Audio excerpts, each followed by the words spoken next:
The Lion of Islam. Salahuddin Al Ayyubi. In shadows dark, he stands so tall. With courage fierce, he braves it all. A heart of gold, a soul so pure. A man of strength, steadfast and sure. In storm and strife, he never bends. A hero's will that knows no end. With noble deeds, he lights the way. A guiding star in night and day. The one and only Salahuddin Al Ayyubi. In the heart of the tumultuous 12th century, a hero emerged from the sands of the Middle East. His name was Salahuddin Al Ayyubi, a man whose life was marked by tragedy, courage, and the relentless pursuit of justice. His full name was Salahuddin Yusuf ibn Ayyub, circa 1137, the 4th of March, 1193, commonly known as Saladin, was the founder of the Ayyubid dynasty. Born into a world torn apart by conflict and division, Salahuddin's early years were anything but easy. Raised in the shadow of war, he witnessed firsthand the atrocities committed by the Crusaders as they laid siege to the Holy Land of Palestine. But Salahuddin was not content to stand idly by and watch his homeland fall into the hands of the invaders. With a heart filled with determination and a spirit forged in the fires of adversity, he embarked on a journey that would change the course of history. As Salahuddin rose through the ranks of the military, his reputation as a skilled tactician and a fearless warrior spread far and wide. With each battle, he struck fear into the hearts of his enemies and inspired hope in the hearts of his people. But it was his conquest of Jerusalem that would forever etch his name into the annals of history. With unwavering determination and a steadfast belief in the righteousness of his cause, Salahuddin led his forces to victory, reclaiming the holy city from the grip of the Crusaders and restoring it to Muslim rule. In the midst of the turmoil surrounding the liberation of Jerusalem, Salahuddin Al Ayyubi, the great Muslim leader, demonstrated his commitment to protecting humanity, regardless of their faith. One of the most remarkable instances of this was his treatment of the Jewish population in the city of Al-Quds, Jerusalem. As Salahuddin's forces approached Jerusalem, the city's inhabitants, including Muslims, Christians, and Jews, faced uncertainty and fear. However, Salahuddin's reputation for fairness and justice preceded him. Upon capturing the city, Salahuddin ensured the safety of all its inhabitants, including the Jewish community. He recognized their rights and allowed them to continue living in peace within the city walls. Salahuddin's actions stood in stark contrast to the brutality often witnessed during conquests of that era. Furthermore, Salahuddin extended his protection to Jewish holy sites within Jerusalem, ensuring their preservation and safeguarding them from desecration or destruction.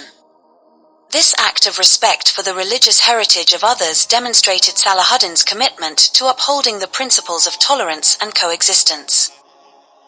Salahuddin's protection of the Jewish community in Al-Quds exemplifies his dedication to humanity and his belief in the importance of mutual respect and understanding among people of different faiths.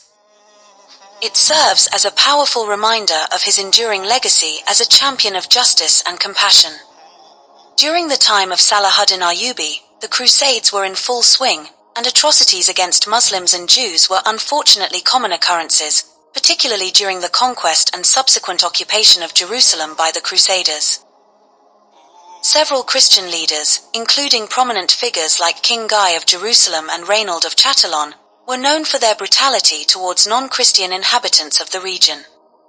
Reynold of Chatillon, in particular, was notorious for his raids and attacks on Muslim caravans, as well as his aggressive and oppressive rule over the Muslim population in the region. His actions contributed to escalating tensions between the Muslim and Christian communities and fueled further conflict. Salahuddin Al Ayyubi, however, stood as a beacon of resistance against such atrocities.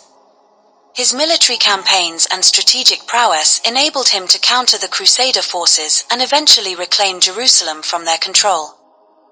One of the defining moments was the Battle of Hattin in 1187, where Salahuddin decisively defeated the Crusader army led by King Guy of Jerusalem and Reynold of Chatillon. Following the recapture of Jerusalem, Salahuddin implemented policies aimed at protecting the rights and dignity of all inhabitants, regardless of their faith. He put an end to the indiscriminate violence and persecution that had plagued the city under Crusader rule and ensured that Muslims, Christians, and Jews could coexist peacefully under his administration. Salahuddin's actions not only halted the atrocities committed by certain Christian leaders but also set a new standard for tolerance and respect for religious diversity in the region. His efforts to protect innocent lives and uphold the principles of justice and compassion continue to be remembered and celebrated to this day. Yet, even in the midst of his greatest triumph, tragedy struck. As Salahuddin gazed upon the city he had fought so hard to liberate, he was overcome with a profound sense of sorrow. For he knew that true victory could only be achieved through peace, not through bloodshed and conflict. And so, Salahuddin dedicated the remainder of his life to the pursuit of peace and reconciliation. He forged alliances with former enemies, extended mercy to the defeated, and worked tirelessly to build a future where Muslims, Christians, and Jews could live together in harmony. Salahuddin Ayyubi's reputation as a formidable leader extended far beyond his lifetime, continuing to inspire awe and respect long after his passing. Even a century after his death, the memory of Salahuddin struck fear into the hearts of those who opposed him or sought to challenge his legacy. One such instance occurred during the Seventh Crusade led by King Louis IX of France in the mid-13th century, over 100 years after Salahuddin's demise.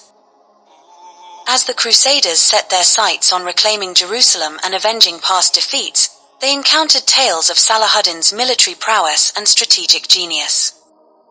These stories served as a potent reminder of Salahuddin's unparalleled leadership and the formidable resistance he had mounted against the Crusaders. Despite the passing of time, Salahuddin's legacy loomed large, instilling a sense of trepidation among his adversaries and serving as a symbol of Muslim unity and strength.